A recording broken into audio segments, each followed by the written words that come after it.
Last lecture तक देखिएगा, जो बिट मैंने आपको पढ़ाया था वो था थर्मल एक्सपांशन इन सॉलिड, और उसके कुछ एप्लीकेशंस भी मैंने आपको पढ़ाए थे। तो उससे रिलेटेड जो भी एक्स्ट्रा क्वेश्चंस रहेंगे वो हम ये जो थर्मल एक्सपांशन इन लिक्विड से ये खत्म होने के बाद लेंगे। Is it okay? आपको पता है सब्सटेंस को हम 3 स्टेट्स में क्लासिफाई करते हैं। अब आप बोलोगे ये क्या बताने वाली बात है? लेकिन फिर भी बताता हूँ मैं। सब्सटेंसेस को हम 3 स्टेट्स में क्लासिफाई करते हैं, 3 मेन स्टेट्स हैं। लॉजिकली देखा जाए तो और भी स्टेट्स होते हैं, लेकिन हमें उसमें जाना नहीं है। सिर्फ मेन 3 स्टेट्स हैं, सॉलिड्स, लिक्विड्स एंड गैसेस। तो देखिएगा, सॉलिड्स ऐसे स्ट्रक्चर्स होते हैं, इनको डेफिनाइट शेप भी होता है एंड वॉल्यूम भी होता है। Okay, solids having definite shape and definite volume. Okay, but अगर हम लिक्विड के बारे में बात करते हैं तो liquid doesn't have any definite shape, no shape but having some volume. Okay, मतलब लिक्विड को खुद का वॉल्यूम नहीं होता है, वो जिस चीज में डाला जाता है उस चीज का वो वॉल्यूम एक्वायर करता है, आपको पता ही है। Okay, no no shape but volume. Okay, but having definite volume, मतलब लिक्विड के वॉल्यूम को हम मेजर कर सकते हैं, लेकिन गैसेस का कुछ भी मेजर नहीं कर सकते हम। ना ही उनका वॉल्यूम मेजर कर सकते हैं, ना ही शेप होता है। Doesn't have any, no shape no volume. Okay, this type of structure for the no shape and no volume, ऐसा स्ट्रक्चर रहता है गैसेस का। इस वजह से ये जो बीट है ना हमारा, थर्मल एक्सपांशन, तो ये आपको सॉलिड और लिक्विड दोनों में स्टडी करना पड़ता है। लिक्विड का, गैसेस का थर्मल एक्सपांशन हम नहीं कर सकते। क्यों नहीं कर सकते हैं? क्योंकि उनको शेप भी नहीं है, वॉल्यूम भी नहीं है, ना ही वॉल्यूम मेजर कर सकते हैं हम उसका। तो उसके एक्सपांशन के बारे में हम स्टडी नहीं कर सकते। क्यों नहीं कर सकते? क्योंकि कुछ प्रैक्टिकल लिमिटेशंस है। ओके, मतलब गैसेस के बीच बीच हम प्रेशर या फिर जो रिलेटेड चीजें वो हम मेजर करते हैं as compare to this thing. तो ये थर्मल एक्सपांशन जो बीट है, ये दो ही केसेस में हमें स्टडी करने को आता है, सॉलिड्स और लिक्विड्स में। तो सॉलिड को आपको पता है डिफिनाइट शेप होता है, मतलब उसको कुछ लेंथ होगा, कुछ एरिया होगा, कुछ वॉल्यूम होगा। तो तीनों वे से उसका एक्सपांशन होता है सॉलिड्स का। Solids having linear expansion, solids having areal expansion, जिसको हम सुपरफिशियल एक्सपांशन कहते हैं, and also solids having volumetric expansion. Okay, तो सॉलिड का लेंथ भी चेंज हो सकता है थर्मल एक्सपांशन की वजह से। थर्मल एक्सपांशन मतलब आपको पता ही है, टेम्परेचर बढ़ने से अगर कोई डायमेंशन चेंज होता है किसी बॉडी का तो उसे एक्सपांशन कहा जाता है। जैसे टेम्परेचर बढ़ने से लेंथ चेंज हो सकता है, एरिया चेंज हो सकता है, वॉल्यूम चेंज हो सकता है। तो आइदर ऑफ दिस थ्री, कोई भी पैरामीटर चेंज हो सकता है। तो ये हमने स्टडी किया थर्मल एक्सपांशन इन सॉलिड्स में। लेकिन अभी हमें थर्मल एक्सपांशन ऑफ लिक्विड देखना है। तो लिक्विड को तो सिर्फ वॉल्यूम ही होता है, तो उसमें लीनियर और एरियल एक्सपांशन कंसीडर नहीं करते हम, ना ही स्टडी करते हैं। आपको पता होगा लिक्विड्स का वॉल्यूम अगर बढ़ता है तो वो सब तरफ से बढ़ता है। Liquid exert pressure in all possible direction. Okay, वो एक ही डायरेक्शन में एक्सर्ट नहीं करते, इस वजह से लिक्विड के सभी एंगल से लिक्विड राइज राइज होता है और सभी एंगल से वो ग्लो अप होता है। इस वजह से लिक्विड का जो थर्मल एक्सपांशन रहेगा, इसमें हम वॉल्यूमेट्रिक एक्सपांशन स्टडी करते हैं। So liquids having only volumetric expansion, doesn't having areal और लीनियर एक्सपांशन। ओके, तो अभी मेन रीडिंग दीजिएगा आज के लेक्चर का हमारा, thermal expansion in liquids. Liquids are the substance which doesn't have any definite shape but having volume. But ये liquid का वॉल्यूम हमें हमेशा किसी न किसी चीज के अंदर मेजर करना पड़ता है। जैसे मैं किसी ग्लास के अंदर लिक्विड को डालता हूँ तो उस ग्लास का ही शेप ये लिक्विड एक्वायर करता है। किसी बीकर के अंदर डालता हूं, तो उस बीकर का ही शेप ये लिक्विड एक्वायर करने वाला है। Is it okay? तो ऐसा ही बीट रहेगा थर्मल एक्सपांशन इन लिक्विड्स का। ओके, तो देखिएगा, सपोज अगर हम एक कोनिकल फ्लास्क है, इस कोनिकल फ्लास्क के अंदर हम क्या करने वाले, लिक्विड को पुट करने वाले। तो अभी कोनिकल फ्लास्क आपको पता है, डेफिनेटली हम एक्सपेरिमेंट करते वक्त यूज करते हैं, आपने देखा भी होगा बहुत ज्यादा बार हमारे लैब में। तो ये जो स्ट्रक्चर है ना, ये ग्लास से बना होता है। Is it okay? Conical flask जो रहेगा, it is made up of glass. Okay, और उस ग्लास के अंदर अगर हम लिक्विड डालेंगे, सपोज वाटर को डालते हैं हम। ओके, तो ये वाटर को मैंने इस जार के अंदर डाला है। तो अब देखिएगा, जैसे मैं इसे हीट प्रोवाइड करता हूँ ना, मतलब मुझे इसका एक्सपांशन करना है इस लिक्विड का, तो मुझे इस जार को हीट अप करना पड़ेगा। मतलब इसके नीचे मुझे बर्नर रखना पड़ेगा ताकि ये बर्नर इसे हीट दे सके, इसका टेम्परेचर राइज हो और फिर ये लिक्विड क्या हो जाए, एक्सपांड हो जाए। तो इस लिक्विड के एक्सपांशन होते वक्त वो जो सॉलिड रहेगा, वो ग्लास रहेगा, वो भी एक्सपांड होने वाला है। Is it okay? मतलब लिक्विड का जो एक्सपांशन है ना, ये थर्मल एक्सपांशन इन लिक्विड, इसमें हमें दोनों का मिक्सअप स्टडी करना पड़ता है। Thermal expansion of this beaker as well as thermal expansion of this liquid. Is it okay? मतलब लिक्विड को हम ऐसा पूरा ओपन टू एयर नहीं रख सकते हैं, ताकि उसके एक्सपांशन को हम इजीली स्टडी कर सके। उसे हमेशा किसी न किसी चीज के अंदर हमें डालना पड़ेगा, जैसे ग्लास जार या फिर ग्लास बीकर या फिर अलग-अलग जो शेप के ग्लास के इंस्ट्रूमेंट्स होते हैं, उसके अंदर हमें इक्विपमेंट्स होते हैं, उसके अंदर हमें इस लिक्विड को डालना पड़ेगा, तभी उसका एक्सपांशन हम स्टडी कर पाएँगे। तो अभी कैसे होता है, बहुत अच्छे से देखना ठंडे दिमाग से, कि जब हम हीट अप करते हैं ना, किसे, इस ग्लास ये जो कोनिकल फ्लास्क है, जो ग्लास से बना है, इस ग्लास और लिक्विड, इस दोनों असेंबली को जब हम हीट अप करेंगे ना, तो एट दैट टाइम ग्लास भी हीट अप होने वाला है और लिक्विड भी हीट अप होने वाला है। लेकिन सबसे पहले हीट किसे लगने वाला है बताओ? At first which parameter will gain heat, liquid या फिर ग्लास, बताओ? सबसे पहले कौन हीट के कांटेक्ट में आने वाला है? ग्लास आने वाला है डेफिनिटली, क्योंकि ग्लास पहले है, उसके बाद लिक्विड है। तो वैसे ही होता है। और आपको पता है, मतलब जो भी सॉलिड्स होते हैं, उसके अंदर जनरली कंडक्शन फिनोमेनन ऑकर होता है। अब वो डिपेंड होता है कि वो कंडक्शन करेगा या नहीं करेगा। जनरली मेटल्स कंडक्शन करते हैं, लेकिन हम ऐसा समझ सकते हैं कि ग्लास का जो आउटर कवरिंग है, जो इस बर्नर के कॉन्टैक्ट में है, वो अल्टीमेटली हीट अप होने वाला है। और हीट अप होने से वो एक्सपांड होने वाला है। आपको पता है सॉलिड एक्सपांड होते हैं। तो इस ग्लास जार का वॉल्यूम क्या होने वाला है? बढ़ने वाला है। Is it okay? आप सबसे पहले देखिएगा, ओरिजिनल जो लेवल था ना लिक्विड का, वो ऐसा हम एक्वायर करते हैं कि लिक्विड मैंने इस लेवल तक क्या किया था? फिल किया था। Is it okay? तो इस लेवल को मैं ए नाम देता हूँ। ओके? ये जो ए लेवल है ना, ये एक्चुअल एक्सपेंशन ऑफ मतलब एक्चुअल लेवल है लिक्विड का। यहाँ पर मतलब ये जो लिक्विड है, इस ग्लास जार के अंदर मैंने ए लेवल तक पहले फिल किया था, हीट देने से पहले। जैसे ही मैंने हीट दिया, ओके, सबसे पहले ग्लास ने हीट एक्वायर किया, ग्लास ने हीट गेन किया, और इस वजह से ग्लास का एक्सपांशन होने वाला है। मुझे बताओ, ग्लास का अगर वॉल्यूम बढ़ जाएगा, तो ये जो लिक्विड लेवल है ए का, ये डिक्रीमेंट होने वाला है इसका, या इंक्रीमेंट होने वाला है? I am talking about only the expansion of glass. When glass is expand, at that time liquid level जो A पर है, वो कम होगा या बढ़ जाएगा, वो बताओ? लिक्विड मतलब ग्लास एक्सपांड होने वाला है, ग्लास का वॉल्यूम बढ़ने वाला है, तो इस लिक्विड का लेवल कम होगा या बढ़ेगा, वो बताओ मुझे सबसे पहले। सभी स्टूडेंट आंसर दे सकते हो? ठीक है, कम होगा, कम होगा, कम होगा, लेकिन एक स्टूडेंट ने कहा इंक्रीज होगा। ऐसा नहीं है, ये कम होने वाला है, डिक्रीज होने वाला है। Is it okay? The level of glass will definitely decrease. Okay, sorry, liquid level of liquid definitely decrease in glass, क्योंकि ग्लास एक्सपांड हो रहा है। सोचो थोड़ा कि पहले एक वॉल्यूम में हमने लिक्विड फिल किया था, अब वो वॉल्यूम बढ़ गया, तो डेफिनेटली उसका जो हायर लेवल होगा ना ए, वो डिक्रीमेंट होने वाला है। Is it okay? तो सबसे पहले हमें क्या समझ में आ रहा है कि ग्लास के एक्सपांशन की वजह से, ओके, ये जो सॉलिड है, इसके एक्सपांशन की वजह से क्या होने वाला है? सबसे पहले इसका लिक्विड लेवल फॉल होने वाला है। अब ये A2 कहाँ पर जाने वाला है? बी की ओर जाने वाला है। Is it okay? ये A टू बी, तो ये A टू बी जो ट्रांजिशन है, ये किस वजह से हुआ बताओ मुझे? This A to B due to the expansion of container और due to the expansion of glass. Is it okay? तो A टू बी ये जो लेवल फॉल हुआ है, ये किस वजह से हुआ है? Due to expansion of container. Container के एक्सपांशन की वजह से क्या होने वाला है? लिक्विड लेवल ए से बी की ओर जाने वाला है। पहले वो ए लेवल पर था, लेकिन वो जो कंटेनर था, वो एक्सपांड होने के साथ उसका लेवल डिक्रीमेंट हो गया और वो बी पर चला गया। Is it okay? तो अभी एक्सपांशन सॉलिड का खत्म हुआ। अब किसका एक्सपांशन स्टार्ट होगा? लिक्विड का। ये लिक्विड भी शांत बैठने वाला है नहीं, क्योंकि डेफिनेटली आप जैसे जैसे हम हीट देने वाले हैं इस सिस्टम को, तो डेफिनेटली ये हीट अप लिक्विड भी क्या करने वाला है? गेन करने वाला है।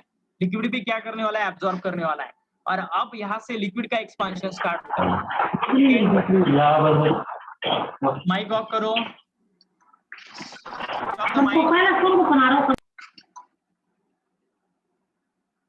ठीक है, तो ऐसा ही बीट होने वाला है। डेफिनिटली अब क्या होने वाला है देखिएगा। अब यहाँ से लिक्विड का एक्सपांशन स्टार्ट होने वाला है। तो आप देखिएगा, तो लिक्विड का जब एक्सपांशन स्टार्ट होगा, ओके, तो ये लिक्विड बी से सी की ओर जाने वाला है। सी ए से भी बड़ा रहेगा क्योंकि लिक्विड का एक्सपांशन ज्यादा होता है सॉलिड का एक्सपांशन, मतलब ठीक है, वो अलग कंसेप्ट है, वो बाद में बताता हूँ मैं आपको। तो जब लिक्विड एक्सपांड होना स्टार्ट हो जाएगा ना, तो ये लेवल क्या होगा, रेज होने वाला है सी की ओर। Is it okay? तो ये बी टू सी, ये जो ट्रांजिशन हुआ है, ये किस वजह से हुआ है? B to C, actual expansion of liquid है, इसे कहा जाता है एक्चुअल एक्सपांशन ऑफ लिक्विड। तो लिक्विड के एक्चुअल एक्सपांशन की वजह से B to C level rise होने वाला है। लेकिन मुझे बताओ, कोई अगर पर्सन, ये जो सॉलिड का एक्सपांशन होता है ना, ये बहुत इंस्टेंटेनियस प्रोसेस होता है। ओके, मतलब मैं अगर ये एक्सपेरिमेंट कर रहा हूँ और मैं अगर देख रहा हूँ इस सिस्टम को, तो मुझे सॉलिड का जो एक्सपांशन है वो नजर भी नहीं आएगा। Is it okay? क्योंकि वो बहुत माइनर होता है और तुरंत ही लिक्विड अपना एक्सपांशन कर देता है। मतलब ये जो सॉलिड का एक्सपांशन है, उसके immediately some time after liquid का एक्सपांशन होता है। तो ये जो प्रोसेस रहेगा ना, ये बहुत ही फास्ट होता है। तो देखने वालों को कैसा अपीयर होगा बताओ मुझे। ओरिजिनली लिक्विड का लेवल कैसा था? ए था, ओके। लेकिन फाइनली पूरा ये एक्सपांशन होने के बाद लिक्विड कहाँ पर चला गया? सी पर। Is it okay? तो जो अपीयर एक्सपांशन होगा, मतलब जो पर्सन बाहर से इसे देख रहा है, ओके, आंखें फाड़कर, तो उसे ऐसा ऑब्जर्व होगा कि ये ए टू सी राइज हुआ है, ओके। एक्चुअल में liquid B to C rise हुआ है, ओके। लेकिन देखने वाले को ऐसा अपीयर होगा कि ये लिक्विड कहाँ से कहाँ जा रहा है? ए टू सी जा रहा है। Is it okay? So that's why A to C ये जो रहेगा, ये इस चीज को कहा जाएगा apparent expansion. Actual expansion B to C है, अपेरेंट एक्सपांशन, अपेरेंट मतलब ऐसा उसे लगेगा, अपेरेंट एक्सपांशन जो रहेगा वो ए टू सी रहने वाला है। तो बताओ मुझे, A to B, B to C and A to C, तीनों चीजें समझ में आ गए? सबसे पहले हमने लिक्विड लिया था जो ए लेवल पर स्टेबल था। Is it okay? फिर हमने बर्नर से हीट देना स्टार्ट किया। तो सबसे पहले कौन एक्सपांड हुआ? कंटेनर।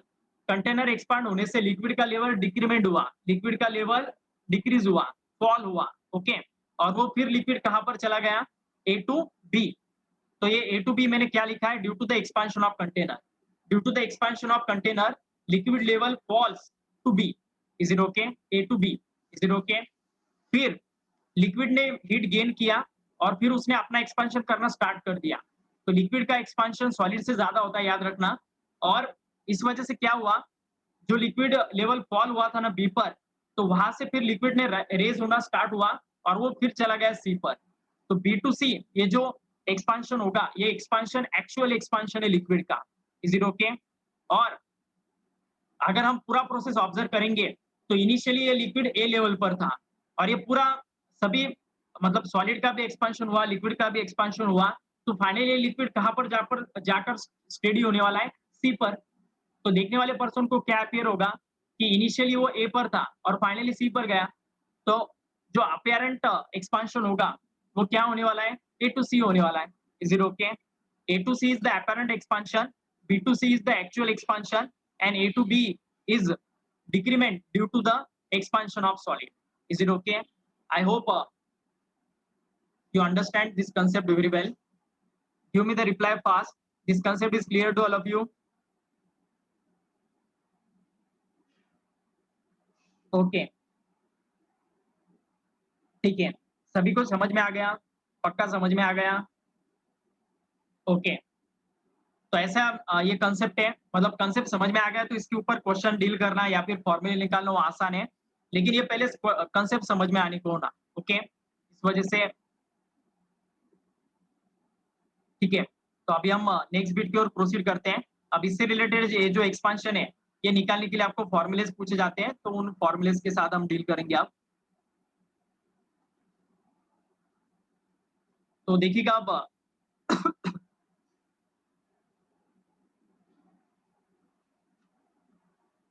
तो ये लिख लीजिएगा डायग्राम निकालकर, पूरा प्रोसेस।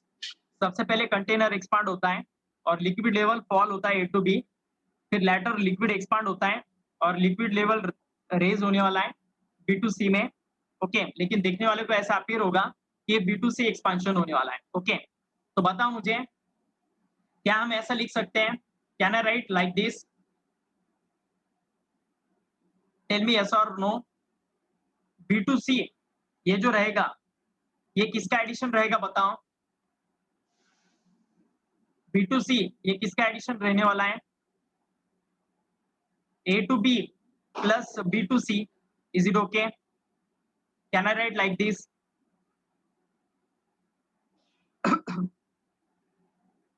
ये लिक्विड लेवल से हम ऐसा लिख सकते हैं, B to C is equal to A to C plus A to B. Sorry sorry, एक चेंज हुआ है, मैंने गलत लिखा है। बी टू सी ये जो रहेगा, ये किसका एडिशन रहने वाला है? A to B plus A to C. Is it okay? A to B plus A to C, इन दोनों का एडिशन बी टू सी रहने वाला है। Is it okay? ठीक है, तो ऐसा ये कंसेप्ट रहेगा। ओके, मतलब जस्ट लाइन का लॉजिक होता है, जैसे निकाला है मैंने बी टू सी, ये जो डिस्टेंस है ये A to B plus A to C का एडिशन होगा। ओके, तो आप बताओ बी टू सी मतलब क्या है? बी टू सी मतलब एक्चुअल एक्सपांशन ऑफ लिक्विड है, इसी को रियल एक्सपांशन ऑफ लिक्विड कहा जाता है। Okay, this term B to C is called as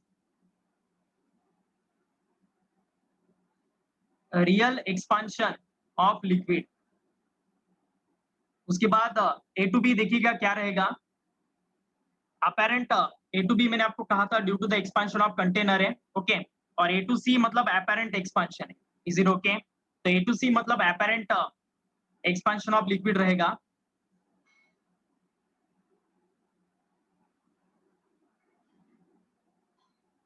apparent expansion of liquid. और ए टू बी मतलब क्या रहेगा? एक्सपांशन ऑफ कंटेनर रहने वाला है। Expansion of container. Is it okay? This concept is clear to all of you? जो real expansion होता है लिक्विड का, वो दो चीजों का एडिशन रहेगा, expansion of solid plus apparent expansion of liquid. Is it okay?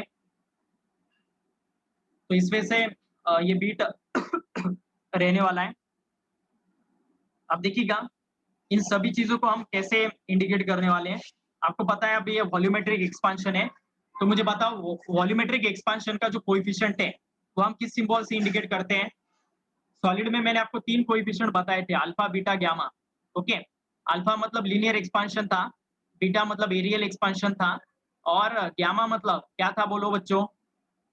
Volumetric expansion था। Okay, coefficient of volume expansion, जिसे हम गामा से इंडिकेट करते हैं। तो अभी यहाँ पर सभी चीजों का वॉल्यूम एक्सपांड होने वाला है, क्योंकि लिक्विड के बारे में जब हम बात करते हैं तो वॉल्यूमेट्रिक एक्सपांशन ही रहेगा। इस वजह से ये सभी जो कोएफिशिएंट है इनको हम गामा से इंडिकेट करते हैं। इस वजह से देखिएगा रियल एक्सपांशन ऑफ लिक्विड, इसका जो कोएफिशिएंट रहेगा इसे हम इंडिकेट करेंगे गामा आर से। Is it okay? Gamma R ये इंडिकेट करेगा coefficient of real expansion. Okay, इसके बाद expansion of container. Expansion of container, container is a solid thing, so container का जो एक्सपांशन रहेगा इसे हम गामा अल्फा से इंडिकेट करते हैं। ओके, मतलब क्यों करना है वो भी बताऊंगा मैं आपको, क्योंकि पता है आपको इसको हम कोएफिशिएंट ऑफ लीनियर एक्सपांशन में कन्वर्ट कर सकते हैं, क्योंकि आपको पता है gamma is equal to 3 alpha होता है। Is it okay? पता था मैंने ये रिलेशन आपको last lecture. Is it okay? लेकिन ये रिलेशन आप किसके लिए अप्लाई कर सकते हो? कंटेनर के लिए। कंटेनर क्यों? क्योंकि कंटेनर सॉलिड है, तो सॉलिड का एक्सपेंशन हम इस वे से एक्सप्लेन कर सकते हैं। Is it okay? तो इस वजह से गामा अल्फा, इससे मैंने इंडिकेट किया है एक्सपेंशन ऑफ कंटेनर को, गामा सफिक्स अल्फा ही है। ओके, और अपेरेंट एक्सपेंशन ऑफ लिक्विड जो रहेगा। ओके, अब ये जस्ट 1 मिनट, जस्ट 1 मिनट, थोड़े सिंबल हम अलग देते हैं। एसी मतलब ए बी मतलब क्या है और एसी मतलब क्या है देखिएगा। एसी मतलब आपको पता है कि एपेरेंट लेवल था लिक्विड का, एपेरेंट एक्सपांशन था, तो इस वजह से उसे लगा तो हम ठीक है, एसी मतलब एपेरेंट है, तो उसे हम गामा एपेरेंट ऐसे रिप्रेजेंट करते हैं। प्लस एबी मतलब एक्सपांशन ऑफ कंटेनर है, तो इसे हम बेटर वे गामा सी से इंडिकेट करते हैं। गामा सी मतलब एक्सपांशन ऑफ कंटेनर होगा, coefficient of real expansion gamma R होगा, coefficient of expansion of container gamma C होगा, और अ, ये जो गामा ए है, सिर्फ ए से भी इंडिकेट किया तो भी चलेगा। गामा ए मतलब क्या रिप्रेजेंट करेगा? Coefficient of apparent expansion. Is it okay? तो तीनों के भी नाम लिख लो नीचे, बाद में फिर कंफ्यूजन नहीं रहेगा कि एग्जैक्टली कौन सा सिंबल हम किसके लिए यूज करने वाले हैं। तो गामा आर क्या रहेगा आप देखिएगा, coefficient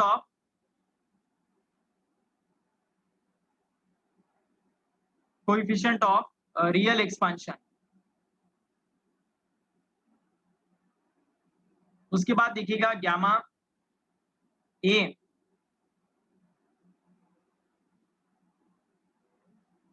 coefficient of apparent expansion रहेगा।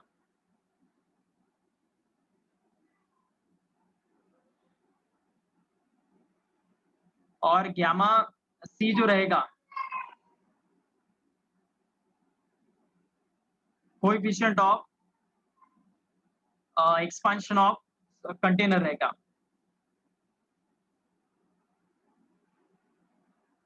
कंटेनर मतलब भी सॉलिड भी कह सकते हैं हम, ठीक है? तो ऐसा ये पूरा बिट रहेगा।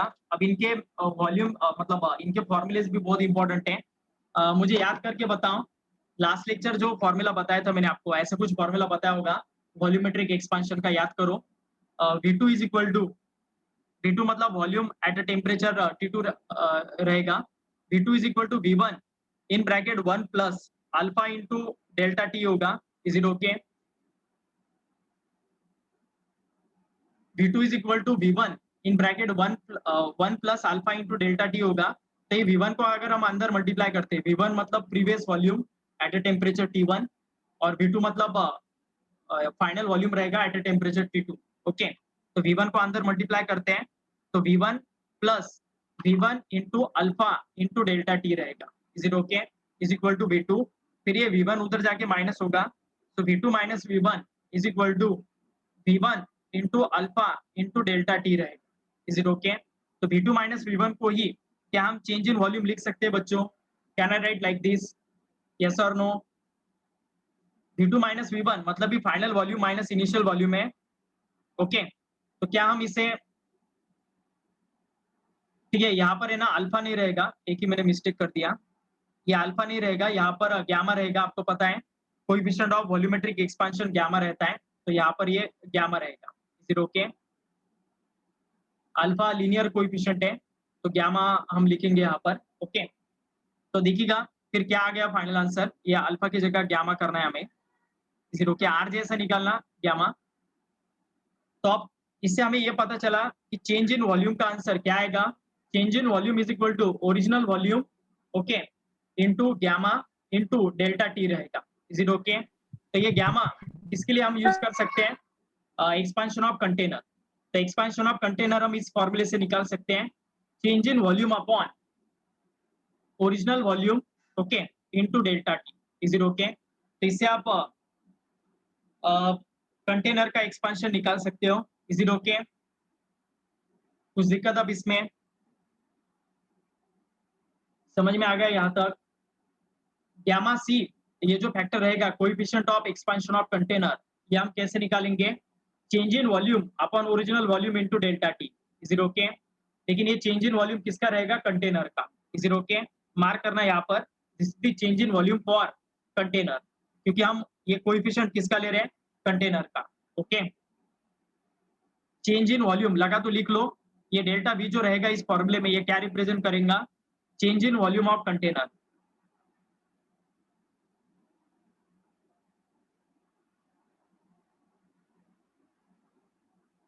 मतलब ये सिर्फ गामा सी कंटेनर के पैरामीटर पर डिपेंड रहेगा।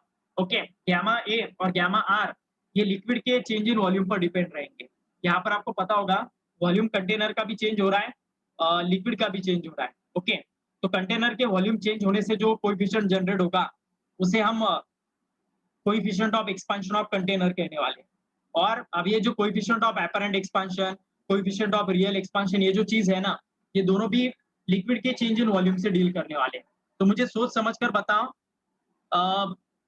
गामा आर का वैल्यू क्या रहेगा? What is the formula for gamma R? सोच समझ कर बताना। गामा आर मतलब कोएफिशिएंट ऑफ रियल एक्सपेंशन रहेगा। ओके, तो कोएफिशिएंट ऑफ रियल एक्सपेंशन हम कैसे निकालेंगे? गामा आर कैसे निकालेंगे हम? चेंज इन वॉल्यूम जो रहेगा, रियली वॉल्यूम कितना चेंज हो रहा है वो हमें यहाँ पर देखना पड़ेगा।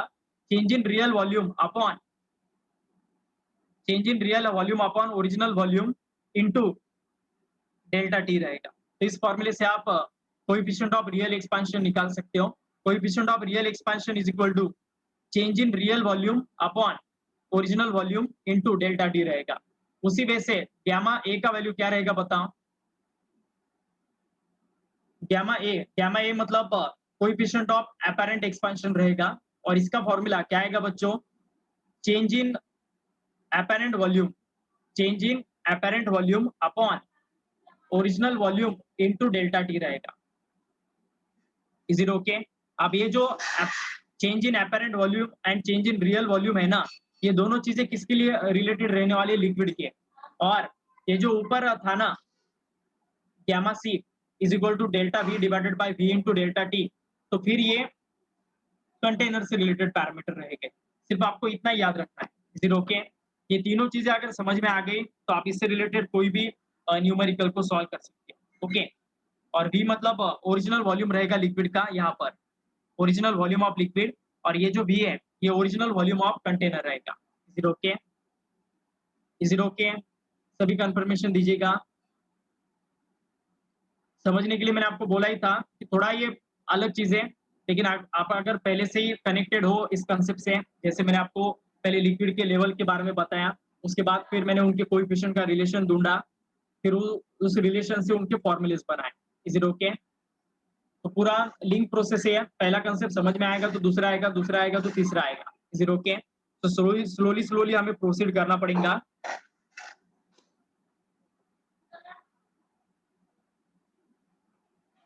Is it okay? This concept is clear to all of you?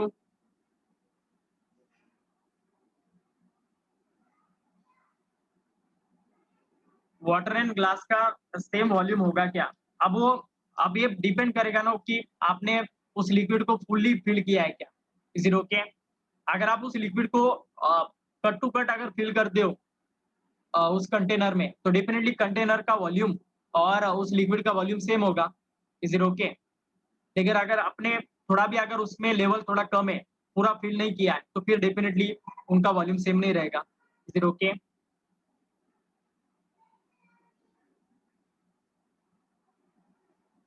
ठीक है, तो अभी मीटिंग का टाइम खत्म होने को आ गया है, फिर से लेक्चर ज्वाइन करो।